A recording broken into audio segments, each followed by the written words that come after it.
పెద్దలారా, మిత్రులారా అందరికీ నమస్తే.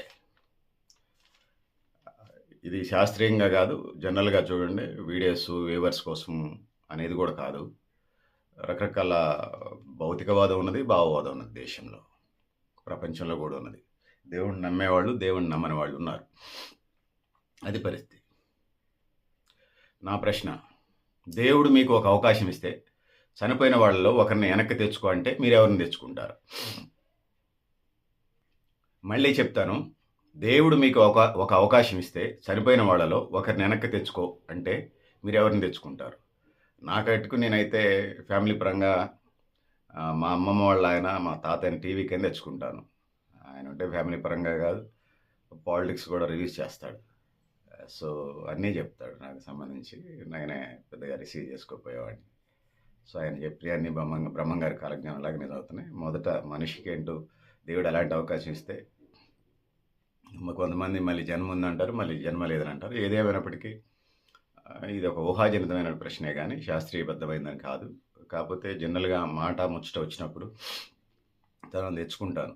మా అమ్మమ్మ వాళ్ళ ఆయన, మా తాతయ్యని టీవీ కింద తెచ్చుకుంటాను. My God father. అమ్మ ఉన్నది, మామ భార్య, అక్క ఉన్నది. వాళ్ళని సెకండ్, థర్డ్ ఆప్షన్‌గా తెచ్చుకుంటాను. ఒకవేళ అలాంటి ఛాన్స్ ఇస్తే. ఇది ఫ్యామిలీకి సంబంధించి.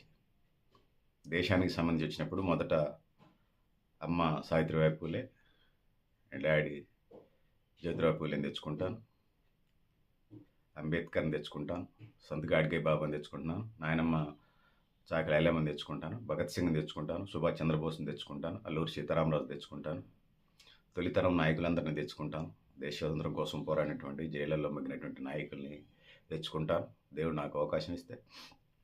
వీళ్ళతో పాటుగా శాస్త్ర సాంకేతిక రంగాలకు సంబంధించినటువంటి ఎక్స్పర్ట్స్ ఎవరైతే ఉన్నారో, ఈ దేశానికి సంబంధించి ఈ దేశ అభివృద్ధి కోసం పాటుపడేటువంటి వివిధ రంగాల్లో నిపుణులు ఎవరైతే ఉన్నారో, శాస్త్ర సాంకేతిక రంగాలతో పాటు సమాజ ఉద్ధరణ కోసం పాటుపడినటువంటి సాహు మహారాజుని తెచ్చుకుంటారు.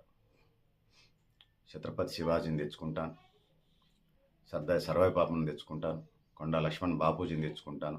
పండగ సాయన్న తెచ్చుకుంటాను.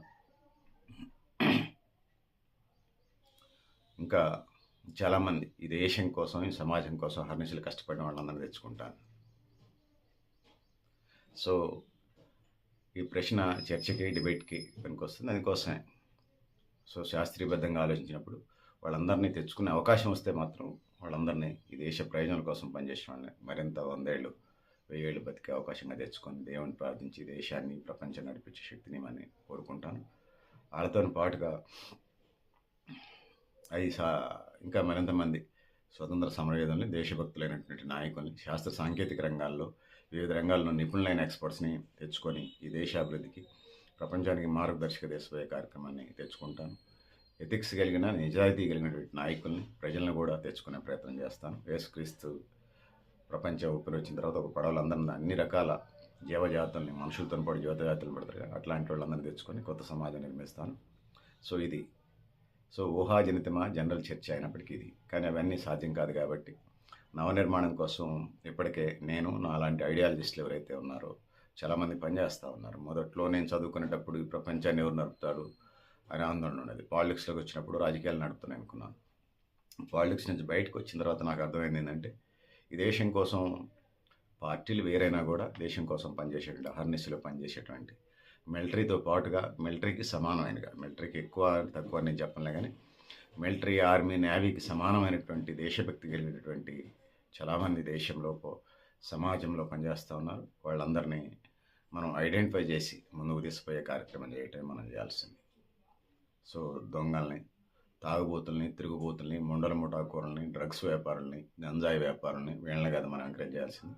నిజమైన నాయకుల్ని నిర్మించాలి. ముఖ్యంగా నిజమైన టీచర్స్ని పెద్ద నాకు ఆసక్తి ఉంది కానీ నిజమైన గురువుల్ని, నిజమైనటువంటి దేశభక్తి కలిగినటువంటి ఇంజనీర్లు, లాయర్లు, డాక్టర్లు, ఇంకా ఎన్జిఓస్, దేశభక్తి కలిగినటువంటి ఎన్జిఓస్, స్వచ్ఛంద సంస్థలు, దేశం కోసం పనిచేసే వివిధ వ్యక్తులు, శక్తులు, వీళ్ళందరినీ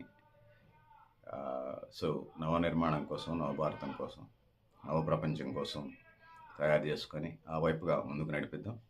భూగ్రహమే కాదు, ఇతర గ్రహాల్లో కూడా వెళ్ళే కార్యక్రమాన్ని చేపడదాం. అందుకోసం చేయి కలిపి ముందుకు పోదాం. ఇది my dream. This is my dream.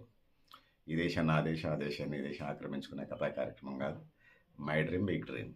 So ఆ వైపుగా వెళదాం. సో నేను దేశాధ్యక్షుడే ఆ వైపుగా ఉంటుంది, దేశ ప్రధానమంత్రి అయితే ఆ వైపుగా ఉంటుంది. సో పెద్దలారా మిత్రులారా, సో ఊహాజనితమైనటువంటి చర్చలో ఉన్నాము. శాస్త్రీయమైనటువంటి విధానాల వైపు వెళ్దాం. దేశాన్ని నిర్మాణం చేసుకుంటూ అభివృద్ధి బాటల వైపు వేసుకుంటూ ముందుకు పోవాలి. ఆ విధంగా బాగుంది తెలియజేసుకుంటే పెద్దలారా మిత్రులారా, మీరు కూడా మేము ఏ ప్లాన్ కామెంట్ బాక్స్లో రాయని తెలియజేస్తూ, నేను గరిడేపల్లి సత్యనారాయణ, న్యూ లక్ష్య ఆర్గనైజేషన్.